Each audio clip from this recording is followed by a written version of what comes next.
What's up, everybody, and welcome to the Tune Up, a Shopmonkey podcast where we talk about the automotive industry and car care, specifically that 99% of a car's life spent outside the dealership. In this episode, we're going to deep dive into automotive repair shop fee structures, both for technicians and the shops themselves. Talk about what's good, what's not good, what's controversial, and really get some opinions for our expert crew out here. So my name is Justin Simpson, and I'm joined by Zach Buffum, and the two of us host the Tune Up podcast alongside a bunch of our industry colleagues. What's up, Zach? What's up, Justin? How you doing, man? Hey, I'm doing pretty good. As you can see, I'm in a new environment. I'm kicking it down in Long Beach, California, of all places, and I feel like a gamer right now. So, all is good. Need more RGB. You look it too. Yeah, look at that. But I have the pleasure of introducing our ragtag bunch of rapscallions. I'm going to go with this week. In first position, we have Gallagher 2000 GT Wilson. What's up, man? Hey. Second, we have Lucas DB10 Conyer. I'll take it. What's up, everyone?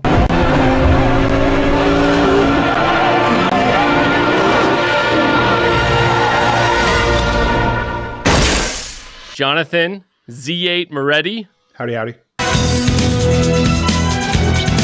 And Mike Esprit S1 Bordeaux. Hey, everyone.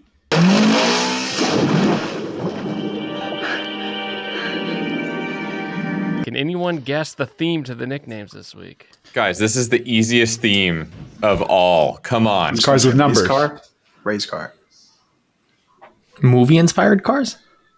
Oh, you're getting closer. Is this Closer, Lucas. Oh, are these Bond cars?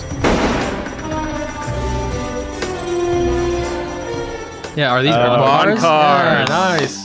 That's right. Yes. Bordeaux. Spirit, that's the submarine one, right? I had the Esprit, I had the assist there. Yeah, you did. You got him on the right track. Real nice.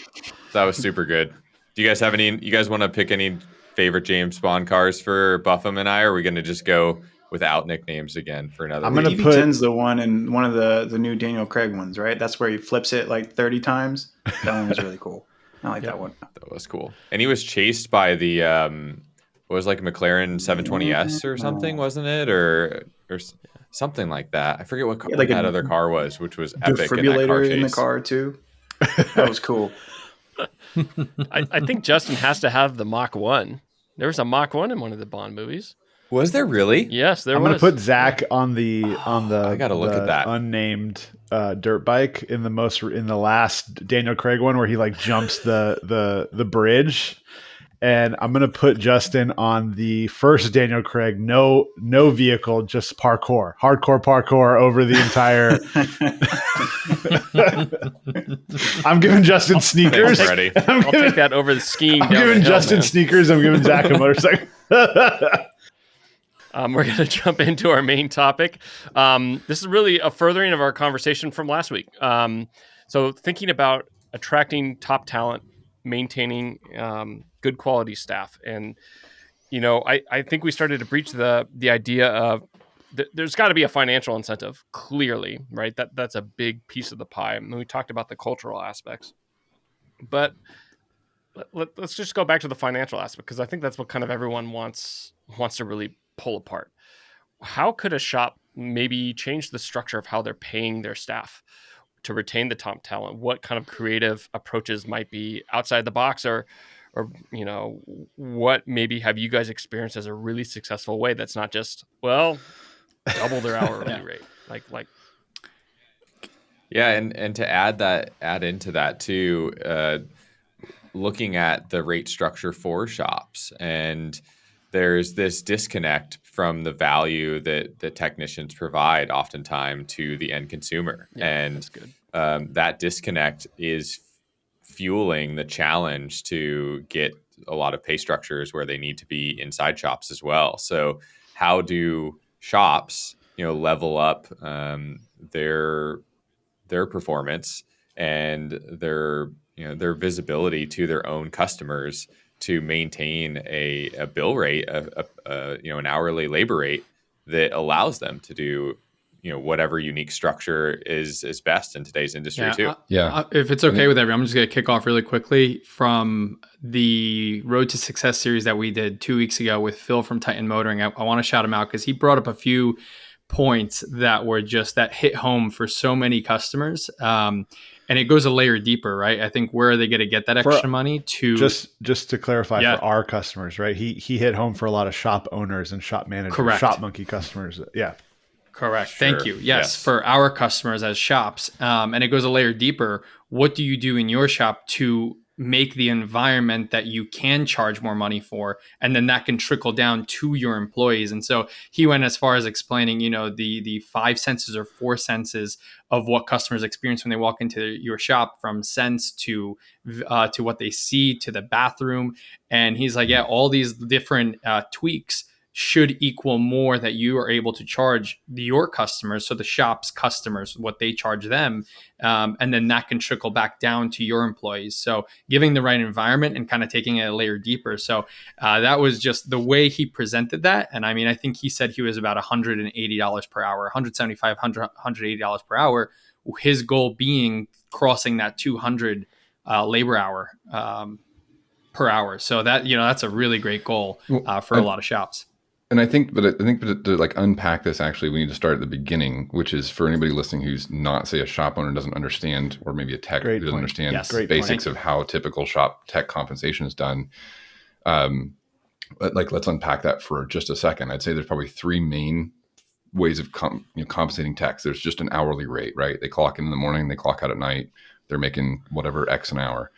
There's flat rate, which is on a production basis. So if they complete a build hour amount of work, or for every hour invoice that they complete, they get an hour of their hourly flat rate amount, which incentivizes production speed over quality. Probably Mike's kind of nodding along. He worked in a flat rate environment. So, I'm talking about there, and it rewards seniority in a lot of ways and punishes junior techs, and it's pretty brutal for guys who are just starting out and learning how to be good. Sure. I know. Just Mike, to clarify for shop customers, right? That means that you could be at the shop all day and potentially make nothing, or you could make more than a normal day because you're able to do more work within a time frame, and those time frames are usually dictated by the manufacturer of a vehicle. So if Ford, just because I like to get into the specifics for people that don't know, if Ford says this alternator takes an hour, you get paid an hour for doing that job. Whether it takes you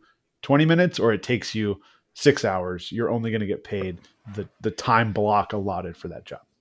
And really the intention behind that too is for the end customer to be able to more easily regulate the cost to them as well, right? I mean, there's this kind of this threshold around that, but you do have to be able to perform as a technician to get jobs done in that amount of time. And there are unknowns that always come up in these jobs, and that doesn't matter in that particular case to the end customer. Yeah. I think that's a good point. I think the third, and just to finish that thought, the third way of doing this is salary, right? And I think this is probably the least common, but in the shops I'm talking to, it actually seems to be picking up some steam.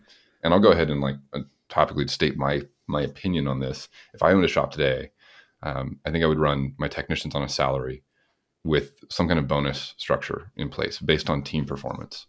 And the reason I would do that, I think hourly is really common. But the downside there is you're spending, as the owner or the manager, you're spending a lot of time managing time waste, right? I'm paying you $25 an hour, whether you're doing something or not. And it's on me as the owner to make sure you're doing something productive. Yeah. That causes that can be challenging. Flat rate has its own set of issues around quality, I think, primarily, where you're incentivized to move quickly, not necessarily do good work, which could help the bottom line, but may hurt the reputation or the shop if there's a lot of work getting put out that's not great. Salary has some of the same issues as salary, where you're not tying pay to performance necessarily. And that's where I think the bonus comes in. It's like, hey, let's come up with a team structure so that if we're hitting our team goals, the shop's hitting its revenue goals. And it needs to be a pretty meaningful bonus. I've worked in shops that had you get like $100 if we hit our efficiency numbers. And you're like, that's not enough for me to care. I'm not going to work that hard for $100. Pizza but if party. you make it, yeah. I mean, Let's just be real. Like, who's gonna bust their ass for $100 in a shop environment? Okay, maybe some people will. I'm not.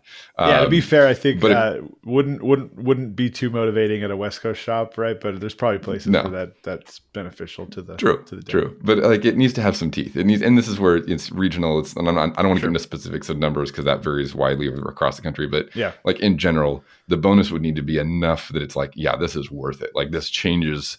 This is the difference between me having, meeting all my bills and having a little bit of free money and like, oh, now I'm saving for vacation or whatever, right? It needs to be that level of impact, and it should be tied to pretty high performance records. There's the kind of just to lay the land. There's the three that I see as common, and then I'll just put my plug in for what I would do if I had a shop today. I just to pick up off what Gallagher's saying here. I think you called attention to something important, and that is that you need to keep track of all of this stuff to set goals. So you need to be able to actually see the numbers, and for any of this advice to be useful, I think we should start there, right? Like, if you're not looking at the numbers yet, like, you don't have a way to measure and test and see if increasing your technician's pay is going to benefit you. Gosh, if only I knew a good way to track and monitor these numbers in my shop. If only there was a platform that did all that work. Sorry, couldn't help it. Yeah, no, I mean, and I think we all agree here, right? We don't want to push Shopmonkey, but most software can handle this, and I think the way to measure all of this is pretty straightforward, whether it's flat rate or salary or hourly. I come from flat rate, so I don't really know the other pay structures and how effective they are. I know that flat rate can be incredibly effective if it's utilized correctly and if work is flowing through the shop enough for everybody to get hours. Sure. But I think starting with measuring your numbers where they are now, and then, doing something just to test to see what the outcome is, right? You take your best technician, your most proficient tech, and bump their salary or their pay and see what happens. Does their proficiency increase? Does the profitability of labor increase? And just knowing that information in the first place is so vital, just to see what happens. And obviously growing your business in general, you want to have an eye on how much money you're making, but just a couple of these simple details gives you a lot to go on just to test it. I kind of said last time, like, technicians that are proficient, that have experience, should be getting paid six figures. And that's kind of a bold statement, I think, but I think it's doable. And the only way to know if that's doable for your shop is to test it and have the data in front of you to give it a try. Yeah, I think that to bounce off what Lucas opened with, right, is just shout out to Phil at Titan Motoring, but because I can't get it out of my head. Some of the things he said were so good and relate to how I ran my business. So it felt, in some ways felt good to hear someone else say a similar line of thinking. But one of the things that I run into on, working pre-sales at Shopmonkey, where I talk to a lot of shops that are looking to have the ability to do these things right there, that's what led them to my door. And that I see a lot is the kind of idea of fighting for your limitations. So I can't up my labor rate because of my where I am locally, or I can't pay my techs more because I can't up the labor rate, or I couldn't pay salary because the people that we have such a high turnover that I don't have the quality of team members to pay a salary position. And I think the problem is all of these things are kind of like fighting for the reasons not to do something instead of looking for the opportunities to make changes, and to be creative where maybe it does mean, hey, I could bump up my labor rate that I bill customers, right, by a pretty small percentage across the board, but over the year that lets me bring my techs up to a higher, standard. Or if I included them in a profit sharing beyond, covering the costs of the business, right? And if I can track those metrics, then I can easily then do things with those metrics down the line. And that's the one piece just to tag up where we're talking about these ideas, right? The things we don't like.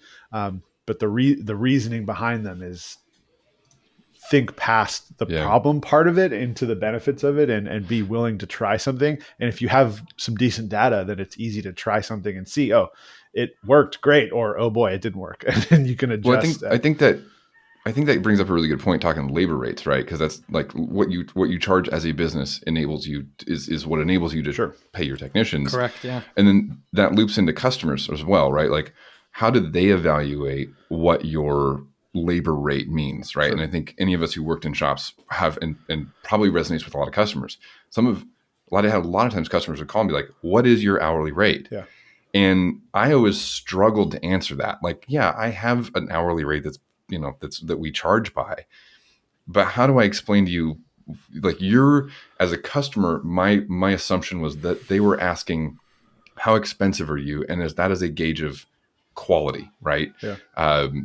And it is kind of, but it's not really the right way to measure it, right? It's like, sure, I could tell you it's $200 an hour, but I'm only going to charge you half the hours on the invoice, and we could play those games. This is what body shops do, is they charge like $50 an hour, but they're charging double the hours that a mechanical shop will be charging for similar things, right? So there's just like, at some point it's a shell game, and it's hard to explain that to a customer. Sure.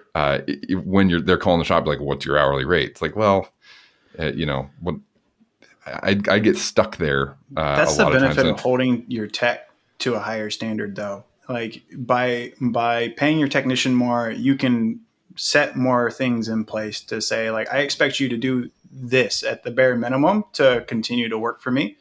And you can pass that along to the customer. Like, I hold my technician to a high standard, so I charge you more money because the labor is more skilled. Like the pace in which my technician completes the job, or the proficiency in completing the job, right? They didn't break anything. They didn't scratch your car. Like they have all these systems in place, and my higher hourly rate helps you, customer, to drive, I don't know, get more out of your car. Well, I'll give you a real example. I'll give you a real example of one we did, right? We looked at it at one point. The shop I worked in had 2-year, 24,000 mile parts and labor warranty.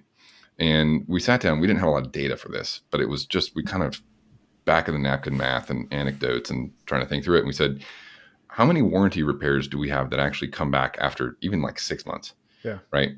And it's almost none. Like if you've had a bad part, you probably find out before it leaves the bay. Yeah. If you don't, it's probably within the first week. So we looked at it and said, no one else is competing on warranty. This is a really natural place for us to say, hey, we're going to have a 3 or 36,000 mile warranty. Nice. Most of the shops in our area were 12 months, 12,000. And now I can tell customers, hey, we have 3x the warranty of anybody else around. And we do, that factors into our labor rate, but you're going to know that the repair you have done here is covered for 3 times as long, right? And that was an easy value add that had almost no cost change to the business. Sure. Like maybe once a year we had a car come back at 2.5 years that something broke that shouldn't have, but it's so rare that we paid out on that. And yet it was a huge value to the customer. So we were looking for differentials, where it's a small cost with a huge value that I could use to justify a higher hourly rate. And that was the best example I can think of that worked really well for us. And then when you tell customers like, hey, yeah, I'm $140 an hour. It's like, but I have, a far better warranty than anybody else in the area. So it is a little more, I think the other thing that we could break into an hourly rate is like, let's do the math of what that actually plays out to, right? $140 an hour, for instance, sounds really expensive to a shop owner who's charging $120. How many hours are in your average ticket? Yeah. Probably 1.5, 2 build hours. So you're talking maybe $20 or $30 a ticket increase. Is your customer going to notice that?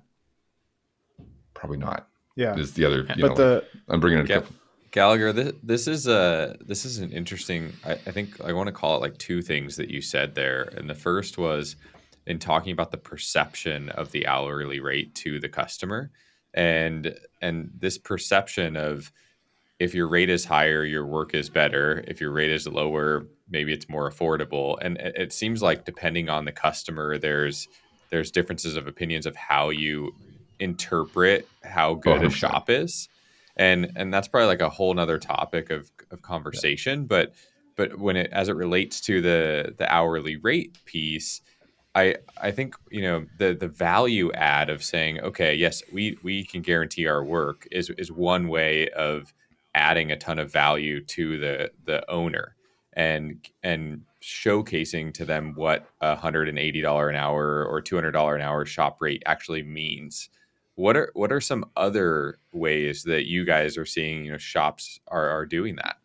Well, it's also about the experience, right? I think for a long time, Gallagher, you let me know, or anyone who has worked in an independent shop, but it's almost like dealerships were held at this higher standard, and independent shops are trying to reach that same standard to charge the dealer rates. And I think we're seeing now a moment in time where some independent shops may be charging more than the local dealership because of the experience and what they offer. And it's a combination of that value, but also the experience. And so, there's been local shops, niche European shops in our area where you walk in and you're like, wow, this is way nicer than any local dealership that I'll walk into. And I know everyone I'm speaking to is extremely knowledgeable on what I'm looking to get done. So I walk in, I see this experience, and I hear about the value that they offer through their services. And it's almost a no-brainer at that point to say, hey, yeah, I'll pay the extra $10, $15, $20 for that specific job, knowing that it's in good hands. So I think it's come to a time where independent shops can get to a point where they can confidently charge more if they have the right value and experience to offer their customers. Dealer work is transactional work, right? And I think independent work is starting to become relational work. And I think that allows, there's definitely been, I think, an uptick in independents starting to charge as much or more than a dealer, where there's a concept of independence being less expensive. And I think for customers, for customers that go into a shop, I own a vehicle, I'm taking it to an independent to have it repaired. I think that there's some, we have a large road ahead of us for training around the value of that cost, right? So I still think you're getting a higher value from that independent who's going to spend a little more time with you. You're not in a service center here where your technicians are in a completely separate building and you're disconnected from that experience. Where you go to the independent and you might talk to the same technician who's working on your car. You start to know the people there. You can hang out. There's a lot of value in that comes with that cost to you as a customer being the same or even more. But also we talk about it all the time, but there is a technician shortage, right? There's a shortage of skilled labor to do this work. And I think as independents can charge more and write their own, control their own destiny a little bit more than maybe a dealer technician. And the guys that have dealership experience, gut check me there, because I didn't work at dealership, so I don't want to assume. But I think that independents are going to be able to charge more because the skill sets are going to be there, where they are in charge of their own destiny a little bit versus, dealership transactional machine that's just cranking out, cold tickets. No, I think you're exactly right. I think, and I got to jump, so I'll give you my parting thought here. I think tying back to what Lucas, you started with saying that, what Phil was talking about in terms of the appearance, right? And I think that there's if you want to charge, I think shops get stuck on this one. It's like, if you want to charge a premium rate, you need to look like a premium service, right? In terms of paint, 100%. Lighting, dress, professionalism, right? If you're charging the top 10% of bracket of labor rates in your town or your area, and yet customers come in and there's grease stains on the counter and there's rag piles on the floor, and your technician shirts are untucked and they look unkempt, like it or not, their impression is there's disparity between what you're charging and how you look like you should be charging. Sure. And so I think, that sounds like what Phil was touching on, and I very much agree. It's like, no, the shop needs to be clean, well lit, tidy, professional, quiet to the extent that you can, even though the back of the shop's going to be noisy. The office should be a comfortable place to be. Yeah. And those things go into it and need to roll into that's factors in and you do have to kind of put that investment in up front to justify and come back and say, well, now I can be in the top 10% of shops in my area. And I think we need more time to explore these types of things, but I think something to think about again is like the creativity, right? So sometimes you can't as a business owner charge more in your area. It's just not economically viable to do that. So what can you do to bring up the value proposition? Where my shop. Yeah. Moretti, did you guys have shuttles or cars or anything? Well, I was going to say where my shop was located, we were right in the middle of a lot of these office parks. So I'd include, I'd throw in the cost of a lift to send a customer back to their office if they wanted to. I wouldn't necessarily charge for that. Or I built a desk space because Gallagher was talking about it. Most of the people that came into my shop were working professionals in the area. And so I put a desk together where they could sit down at their laptop and work while they were at the shop. It all allowed us, and we were definitely probably the most expensive shop doing the work that we did in our area, but there was a reason for that. And the experience hanging out with us, the technicians and how they looked at the work, right? To call it out, I did salary my technicians. They were, their focus was just on doing great work, not cranking it out, not stacking jobs on top of jobs. It was just do the absolute best work you can. And it paid off for us, but we tested that. That's something that happened over a couple of years. What may not work for everybody, but being able to test it and see that it was working and track and show the team how it was working allowed us to do that. Yeah. And I really like just your point, Meridian, make baby steps. Find the small things. You don't have to be stuck. You don't have to be like, well, there's nothing I can do. There's absolutely something small that you can do and see if it makes a difference. If it doesn't, okay, try something else. If it does, sick. Keep going with it, And I think just trying to get to the point where you're having a culture where people want to be there, right? That's obviously the end goal. And I think it sucks that there has to be money has to be a part of it. You're not just going to get a bunch of people who are like just super stoked to work hard for not very much and do a really good job. Like that's well, I would flip it. I would say it doesn't. And I suck, can tell right? you, like it's like a reality of it. It's like saying, like weather is a thing. No matter what happens, you're going to deal with the weather. It's a business. Money's going to be part of it. So accept that and let's make everyone make some money while taking care of our customers. Right. That's right. Yeah. And just that point too, the most powerful teams I've ever worked for had buy-in to the outcome of the whole of the team. Right. And so getting to a point where there's at least maybe it's not full on salary plus bonus structure based on revenue sharing. Maybe that's too far of a leap from where you are right now, but they're taking those small chances, getting the data, doing the measurement, getting steps towards that. And you're going to see some people shine that you didn't expect to shine. Yeah. And your customers have to feel that too, right? I mean, there is this, whether you want it or not, there is absolutely a connection between your team morale and the culture in your shop and what your customers see as, your performance, your rates, your quality of work. All of that, whether it's true or not, you could be the best technician group out there. If you're not properly displaying that, your customers are going to feel like, well, you could have the most beautiful shop in the world with couches set up for napping in the back, but if all your team members are pissed off all day, then nobody's going to want to come, interact with your business. My takeaway is, I love what you guys said, though. Clean the bathrooms. Right? Is that what I'm getting on this? Is clean toilets. How about step one? Step one, clean your bathroom. Why is it such a thing in shops that toilets are always dirty? I 100% want to have a whole episode on this. This is a point that needs to be made. Clean your toilets. Like I will have a bad time after seeing a dirty bathroom. But I think that Zach, I really like the point that you made. I think that everyone having a common goalpost in the shop, everyone in the shop has their own agenda, their own tasks that they need to complete during the day. And usually but a lot of the time they're going to kind of contradict each other. Right. So people are going to kind of butt heads. So having that goalpost, whatever it is, if it's a number that everyone needs to hit or whatever it might be, it encourages that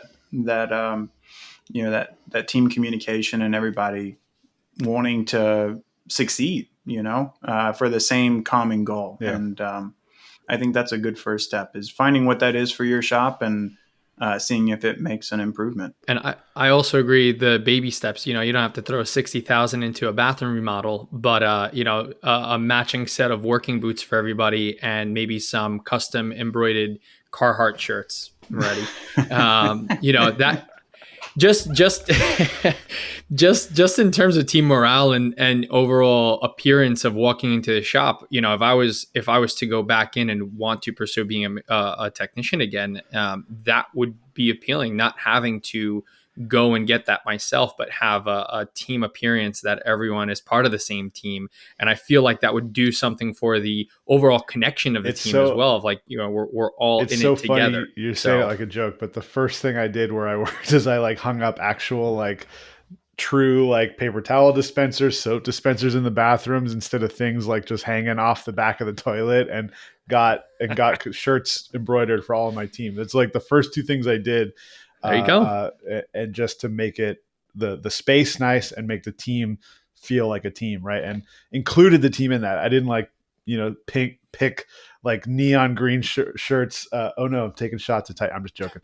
I didn't pick something on my own, right? I brought the team together. I was like, what shirts do you guys like? Oh, these are the shirts we like. Great. I bought a bunch of them, had them embroidered, right? It cost me $35 from like a local place. It was awesome. Yeah. For those who don't know what Moretti is just randomly putting plugs at it is, we've talked about Titan Motoring a lot on the podcast, and it's probably worth calling out that they run an aftermarket performance shop in Nashville. Great place. Check it out. Also, if you want to learn more about their business, we have this new series at Shopmonkey called The Road to Success.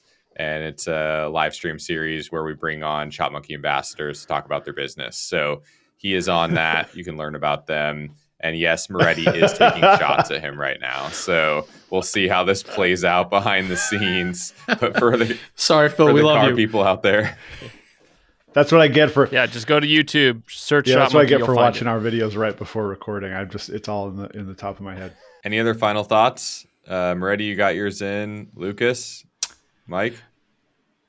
No, mine were the shirt and the baby steps. I wholeheartedly agree. I think that's the way to go about it. I almost feel like a separate topic, but same thing with technology, right? We approach technology, and sometimes it can be really daunting to try to take on everything at once. You do it in bite-sized pieces, figure out what works, what doesn't work, and I feel like that applies directly to what we're saying here in terms of business. Sometimes you got to take the same approach. So if you aren't using a shop management solution and you're exploring everything that's in the market, that's the same way to go about it, is thinking, what could help your business and how could you approach that to bring more value and improve the experience for your customers. So I'll end on that. Bordeaux, Lucas is not in sales, by the way. Bordeaux, that's hard to you, my friend. Well said. Clean your bathrooms. Everyone have a good night. I think valuing the customer experience, looking at it from their lens, is really important to being successful as a shop, and it goes a long way. One thing that really stood out to me, that really hit home to me, and I guess coming from a background as a technician, maybe this wouldn't hit the same way for a customer walking in the door, but this shop showed their master tech on a giant billboard poster, just talking about, here's our master tech, here's our our team, right? And just how respectful that is for your employees, right? Just to give them the stage and say, here's my talented technician, come visit me because this person works for me. And it, I think it conveys a lot to a customer without really having to say or do much, right? It's like, well, obviously this person is knowledgeable, and this is the type of place that I want to go, put a face to a name, in other words. And sure. I don't know how well that plays out to a final thought, but whatever it is that you implement in your shop, baby steps definitely go a long way. In the world of AI, Mike, I think that personal touch there is really nice. So I see the value. Little do you know, this photo of a tech is AI generated. This person doesn't actually work here. Tune in next week when we see Moretti deep fake singing Billy Joel. No, but thank you guys so much. Such a great conversation. We're nowhere near finished, but please, for you guys watching, continue the conversation. Drop in your baby steps in the comments. Learn from each other. That's the purpose of this podcast. Let's enrich each other with the knowledge that we have. And, show us pictures of your uniforms. If you got shirts going, or show us pictures of your bathrooms. Whatever. Bathrooms. Yep. Bathroom photos. We're curious. Make sure they're flushed. Everything's flushed before you take a picture, click. Please. And share us if you feel compelled. Share us your labor rates, how you pay your technicians. What does that look like? If you're a car owner out there, let us know what is important to you about evaluating a shop when you're asking about the cost of your repair. Like, we want to hear from you. We want to know, and we'll continue to dive into it. So, Zach, appreciate you, man. This is always fun. It's great, dude. Thank you, guys, everyone. I know we lost Gallagher a little bit ago. He's probably like a little Shopmonkey bubble on our screen right now, and we love him. And yeah, tune in. We appreciate you all. Let us know your thoughts. Like, subscribe, all of those things that they talk about in the YouTube worlds. We appreciate you guys, and this is the Tune Up. Have a great day.